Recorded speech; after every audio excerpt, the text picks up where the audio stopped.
Hello everyone, welcome to Viraj Technical Academy. Properties of electric field lines. EFL starts from positive charge and terminate on negative charge. यानी जो electric field lines होती हैं वो positive terminal से start होती हैं और negative terminal पे यानी नेगेटिव चार्ज पे जाके मिलती हैं। यानी पॉजिटिव चार्ज से स्टार्ट होती हैं और नेगेटिव चार्ज पे टर्मिनेट हो जाती हैं। और ये सिमेट्रिकल होती हैं किसके, इसके अबाउट सिमेट्रिकल। एक लाइन जब ऊपर से जाएगी तो दूसरी फील्ड लाइंस ऐसी, तो ये दोनों सिमेट्रिकल, ऐसे ही ये सिमेट्रिकल, तो ये लाइंस क्या होंगी, सिमेट्रिकल लाइन होंगी। दूसरा पॉइंट है electric field lines are imaginary lines. यानी जो इलेक्ट्रिक फील्ड लाइंस है वो इमेजनरी होती हैं, उसको हम देख नहीं सकते हैं, सिर्फ उसका अनुभव कर सकते हैं जब दो चार्ज आपस में एक दूसरे के आमने सामने होते हैं तो अट्रैक्टिंग या रिपेलिंग के फोर्स से हमें पता लगता है कि इनके बीच क्या है, इलेक्ट्रिक फील्ड लाइंस है। इट गिव्स इंफॉर्मेशन और tell us about net electric field at an point. Electric field lines हमें ये बताती है या ये इन्फॉर्म करती है कि उस पॉइंट पे नेट इलेक्ट्रिक फील्ड कितना है। तो जैसे हमारे पास पॉजिटिव चार्ज है तो इसकी जो डायरेक्शंस है वो क्या है, electric line, electric force of line है जो कि उसकी डायरेक्शन को बता रही है। एस ये पॉजिटिव में और इसी तरह ये निगेटिव में होंगी। तो यहाँ पे जो इलेक्ट्रिक फील्ड लाइंस हैं वो क्या है, इमेजनरी लाइंस होंगी। नेक्स्ट पॉइंट है tangent at any point gives the direction of electric field. यानी अगर कोई भी इलेक्ट्रिक फील्ड लाइंस है, कोई भी इलेक्ट्रिक फील्ड लाइंस है और अगर हम उस पर एक टेंजेंट ड्रॉ करें, अगर हम उस पर एक टेंजेंट ड्रॉ करें तो यही टेंजेंट क्या कहलाता है, इलेक्ट्रिक फील्ड की डायरेक्शन को शो करता है कि इलेक्ट्रिक फील्ड।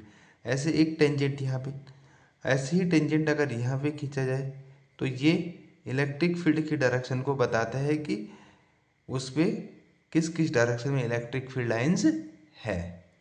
तो ये टेंजेंट ड्रॉ एक इलेक्ट्रिक फील्ड लाइंस की डायरेक्शन को क्या कर रहा है, शो कर रहा है।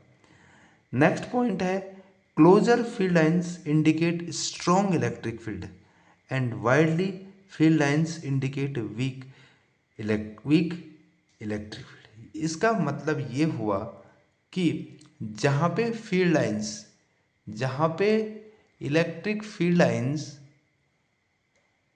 जहाँ पे इलेक्ट्रिक फील्ड लाइंस आपस में क्लोज होंगी यानी पास पास होंगी, वहाँ पे इलेक्ट्रिक फील्ड ज़्यादा होगा।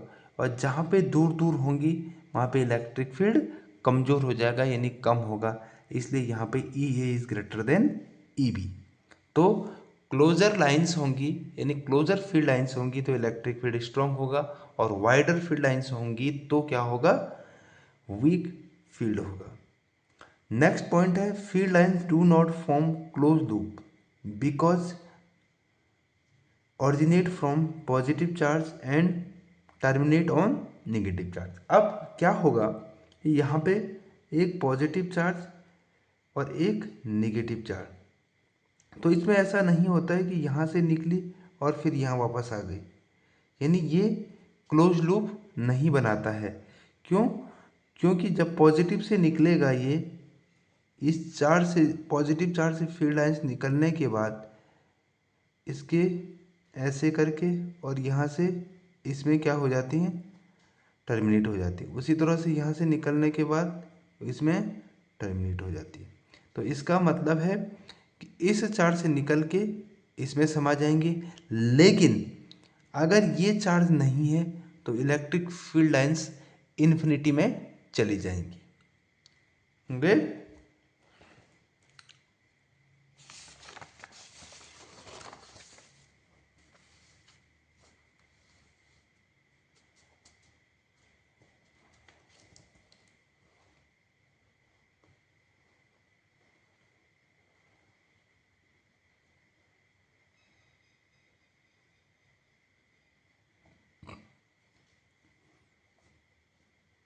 अब यहाँ पे जो है ये पॉजिटिव और निगेटिव, यानी यहाँ से फील्ड लाइंस निकल रही हैं पॉजिटिव और निगेटिव में जाके, उसी तरह से यहाँ से निकलेंगी तो ये निगेटिव पे जाके मिलेंगे और इनके बीच क्या होगी, सिमेट्री होगी।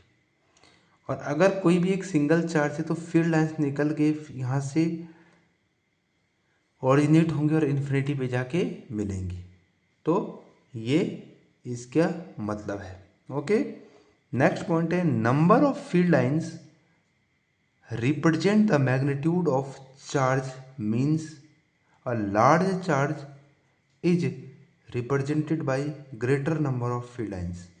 इसका मतलब ये है कि जितना बड़ा चार्ज होगा उतना ज़्यादा फील्ड लाइन्स उसे क्या होंगी, क्रिएट होंगी। यानी क्यू चार्ज से जनरेट होने वाली लाइंस का नंबर कुछ और होगा और 2Q चार्ज से जनरेट होने वाली लाइंस का कुछ और होगा। यानी Q चार्ज से ऑरिजिनेट कम होंगी और 2Q से ऑरिजिनेट उसका डबल ही होंगी। तो यहाँ पे है हमारे पास कि अगर एक इसमें एक क्वेश्चन है कि भाई अगर हमारे पास यहाँ पे number of field lines proportional to charge, यानी कहने का मतलब हुआ कि जितना बड़ा चार्ज होगा उतने ही नंबर ऑफ फील्ड लाइंस भी उससे निकलेंगे। तो अगर एक क्वेश्चन यहाँ पे एज्यूम करें कि अगर +2 चार्ज से 4 फील्ड लाइंस निकल रही हैं तो +2Q चार्ज से कितनी होंगी, 8 होंगी। तो एक एजम्पशन है कि हमारे पास अगर इस चार्ज से 4 निकल रही हैं तो इससे 8 निकलेंगे, यानी उसका डबल। तो यहाँ पे Q = 4, अगर Q = 4 किसी भी चार्ज से 4 लाइन निकल रही है तो Q/4 से कितनी लाइन निकलेंगी। तो अगर हम इसी चार्ज को 4 से डिवाइड करते हैं तो कितने निकलेंगे, 1। तो ये कंप्लीट होनी चाहिए। तो यहाँ पे जो है हमारे पास अगर किसी भी चार्ज से 12 लाइन निकल रही हैं तो Q/6 से कितने निकलेंगी, 2 लाइन्स निकलेंगी। अगर किसी भी चार्ज से 4 लाइन निकल रही हैं तो Q/3 कितना होगा, तो ये कंप्लीट नहीं होगा क्योंकि अगर इस टोटल चार्ज को 3 से डिवाइड करें तो 4/3 1.33, जो कि पॉसिबल नहीं है। फील्ड लाइंस कंप्लीट होंगी। अगर Q = 6 है और Q/4 है तो भी ये संभव नहीं होगा। Q = 12 है तो Q/6 2 लाइन्स निकल जाएंगे। Q = 12 है, Q/4 तो 3 लाइन्स निकल जाएंगी।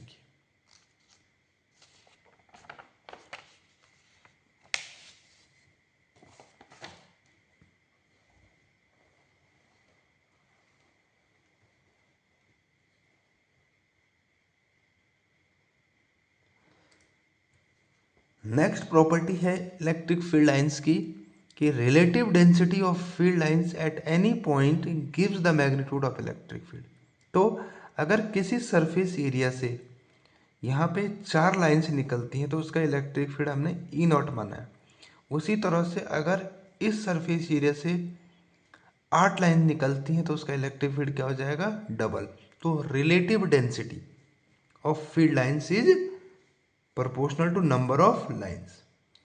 उसी तरह से नेक्स्ट प्रॉपर्टी है number of electric field lines proportional to the 1/एंगल, यानी इलेक्ट्रिक फील्ड लाइंस जो है इनवर्सली प्रोपोर्शनल टू एंगल है।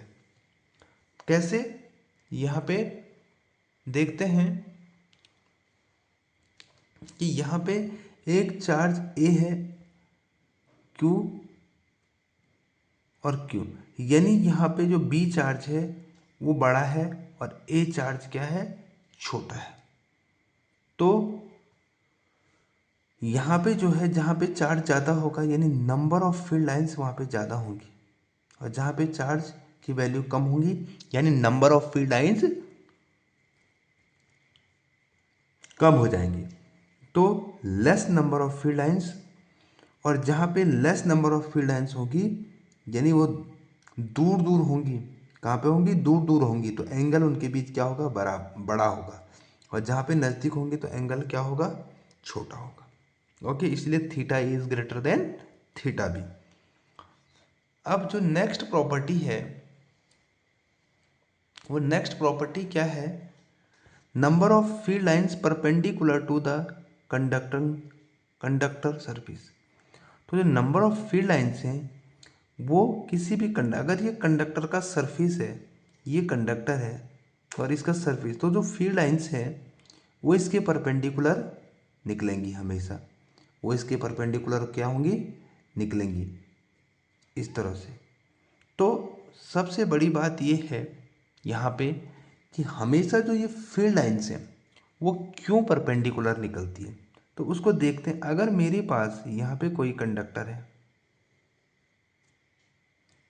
मान लो कि ये कंडक्टर है और कंडक्टर का जो सरफेस है वो इक्यू पोटेंशियल होता है, यानी इस पॉइंट का पोटेंशियल और इस पॉइंट का पोटेंशियल, इस पॉइंट का पोटेंशियल, इस पॉइंट का पोटेंशियल, सबका पोटेंशियल क्या होता है, सेम। तो हमारे पास W इक्वल टू होता है Q इंटू डेल्टा वी, यानी पोटेंशियल डिफरेंस। जब A और B के बीच पोटेंशियल सेम है तो वर्क डन क्या होगा, जीरो। वर्क डन यानी फोर्स इनटू डिस्प्लेसमेंट, यानी फोर्स भी क्या होना चाहिए, जीरो, यानी उनके बीच कोई डिस्प्लेसमेंट नहीं होगा क्योंकि यहाँ और यहाँ का पोटेंशियल सेम है। मान लो ये फील्ड लाइंस ऐसे निकलेंगी, ऐसे है इलेक्ट्रिक फील्ड लाइंस, परपेंडिकुलर नहीं है, तो यहाँ से ये कितना एंगल थीटा बनाएगी। तो यहाँ से एक कंपोनेंट हो गया ई कॉस थीटा और दूसरा कंपोनेंट हो गया ई साइन थीटा। तो इस वाला कंपोनेंट ई कॉस थीटा वाला कंपोनेंट जो है ये इस इलेक्ट्रॉन को चलने पे मजबूर कर देगा। और अगर ऐसा हुआ कि ये चार्ज यहाँ से यहाँ चलने बैठ गया, इसका मतलब इस पर कोई फोर्स लगेगा। तो इसका मतलब ये फोर्स जीरो नहीं होना चाहिए, जबकि फोर्स जीरो है। तो इसका मतलब ये हुआ कि ये वाला कंपोनेंट जो है ये हमेशा क्या होता है, जीरो होता है, इसलिए ये इलेक्ट्रॉन पे इधर कोई फोर्स नहीं लगेगा। तो क्या बचा, सिर्फ यही। इसीलिए हम कहते हैं कि फील्ड लाइंस हमेशा परपेंडिकुलर होती है। ओके, नेक्स्ट प्रॉपर्टी है electric field lines never intersect each other. तो इलेक्ट्रिक फील्ड लाइंस जो, अगर दो फील्ड लाइंस इस तरह से है हमारे पास, एक फील्ड लाइन से और एक फील्ड लाइन से, तो अगर ये वाली फील्ड लाइन से इसका इलेक्ट्रिक फील्ड ये है और ये इसका टेंजेंट है तो इसका इलेक्ट्रिक फील्ड है, तो नेट इलेक्ट्रिक फील्ड क्या होगा, ऐसा होगा। यानी दो सेम से, यानी तीसरा नेट इलेक्ट्रिक फील्ड प्रोड्यूस हो जाएगा, जो कि संभव नहीं है। अब यहाँ पे जो नोट है, कुछ note, EFL are perpendicular to charge या surface which is more accurate. अब हम जब कभी बनाते हैं तो हम कुछ इसमें ऐसा देखते हैं और कहीं पे ऐसा देखते हैं, तो हमारा कहने का मतलब है कि इसमें से मोर एक्यूरेट आंसर कौन सा है, मोर एक्यूरेट आंसर कौन सा है। तो अगर हम यहाँ पे देखें ये चार्ज और ये चार्ज माइनस क्यू, तो अगर मैं इसको ऐसे लूँ और एक ऐसे लूँ, तो यहाँ पे अगर देखो तो ये वाला ऐसे जाएगा और इसके परपेंडिकुलर आ जाएगा, ये वाला ऐसे जाएगा और परपेंडिकुलर आ जाएगा, लेकिन इसका जो सिमेट्री है वो कहाँ पे जाएगा, वो तो जाएगा नहीं।